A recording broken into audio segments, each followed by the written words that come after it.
Yo, what's good, everybody, and thank you for tuning in to another Tyler Perry Sistas review. If this is your first time coming to my channel, welcome. If you are a returning family member, then you already know what it is and what it always will be. Be sure to like, comment, share, subscribe. Tell somebody to tell somebody if you choose to, but if not, just sit back, relax while we get into this messy thing. Now, this is the synopsis for season 9, episode 5. The episode is entitled Heavy is the Crown.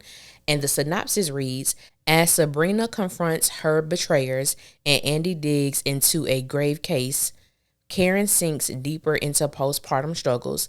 Danni, Fatima, and Zac face unexpected turns that test their limits. Okay. We're just going to go in order. As Sabrina confronts her betrayers, who the hell betrayed Sabrina? Now, we do know, based on what they've already shown in the extended trailer, that Rich and Penelope separately, they are both going to show up to Sabrina's job. Are we supposed to believe that those are her betrayers? Let's just get one thing straight. Let me go on record. When Rich, as he said, only put the tip in with Penelope, he and Sabrina were not together. I don't consider that a betrayal. Maybe some people do, depending upon your perception of relationships being broken up and the time frame that the breakup happened. But to me, they weren't together. Rich could have done anything he wanted to. And I'm going to just be honest. Y'all know who really betrayed Sabrina? It wasn't Rich and it wasn't Penelope. I'm going to tell y'all who it was. It was Sabrina. Sabrina betrayed her damn self for even entertaining a clown such as Rich. The fact that Sabrina stood there and continued to listen to Rich after he told her that he only put the tip in, baby, you have nothing else to say to me. What are we, 19, 20 years old? To make matters worse, Sabrina stood there and continued to have a conversation with Rich, only for him to tell her, I'm glad that you stopped it. I said, Sabrina, slap him. Slap the living taste out of his mouth. I'm glad that you stopped by. I know you not, nigga, because you wanted to catch a nut. I didn't even mean to say all that, but that's what I felt. So it just came out. You're lying. But this is who, girl, Sabrina, baby, you betrayed yourself. And that's just what it is. Moving right along, because I have nothing more to say about that particular topic.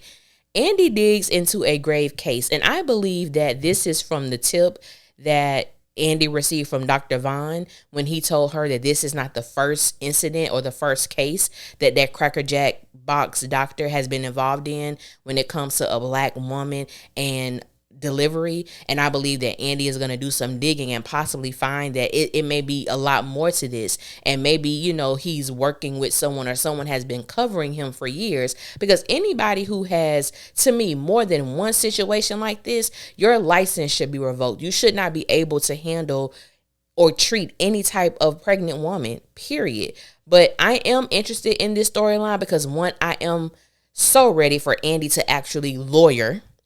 I am so ready to see Andi actually operate in her profession without things just falling into her lap. So I do want to see her do some research. I do want to see her go and investigate and interview and talk to people who may have been affected by this particular doctor. It says that Karen sinks deeper into postpartum struggles. Of course she does. Do we expect anything less? Come on.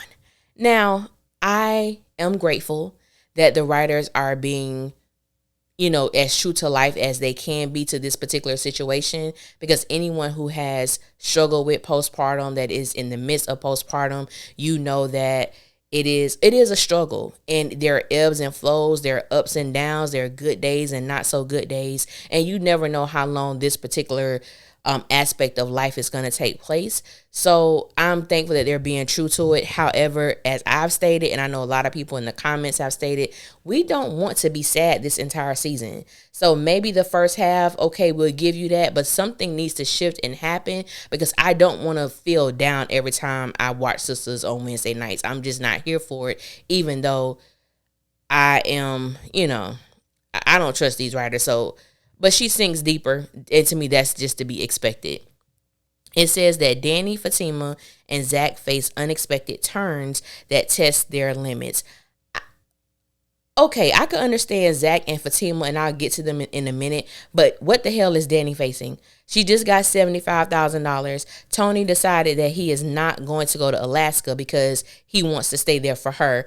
Is that what's testing her limits? I'm not understanding why she's even included in the same sentence as Zac and Fatima when it comes to unexpected turns that test their limits. Because I'm not understanding. Danni should be sky high right now, living on cloud nine.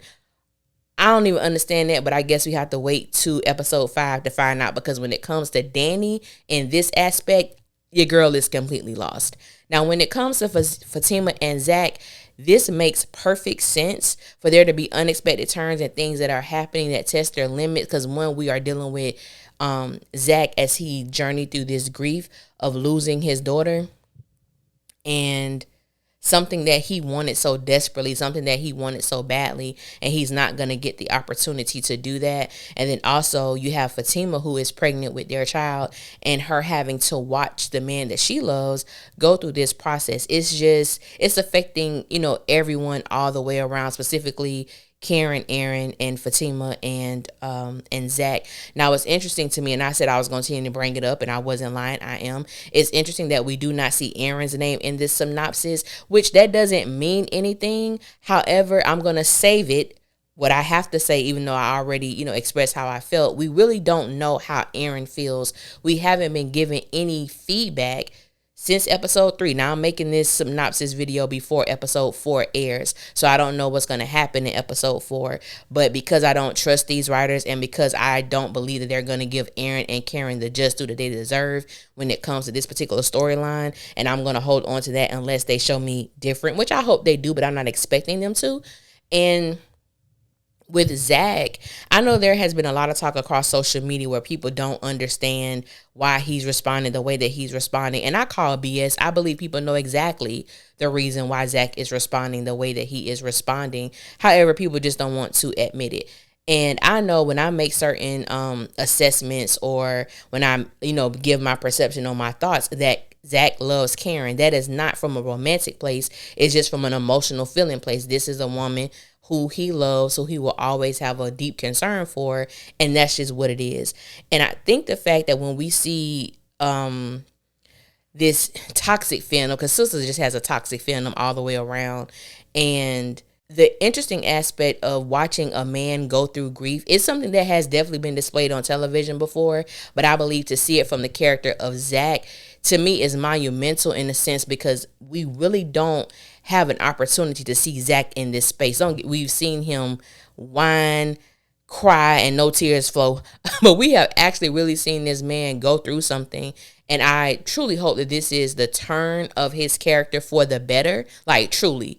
And I really hope we get an opportunity to see that, and even how, Fatima is going to maneuver through this, because it's one thing to be pregnant and going through her own emotions, her own, imbalance with hormones, and watching her man go through this, and they still have to care for Michael, who probably we won't see this season either.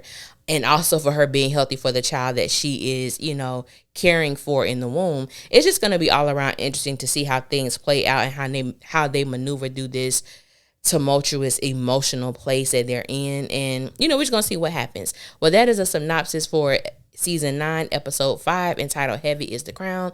I want to thank you guys for listening. Until next time, I will holler at y'all later, and y'all be safe out there. Bye.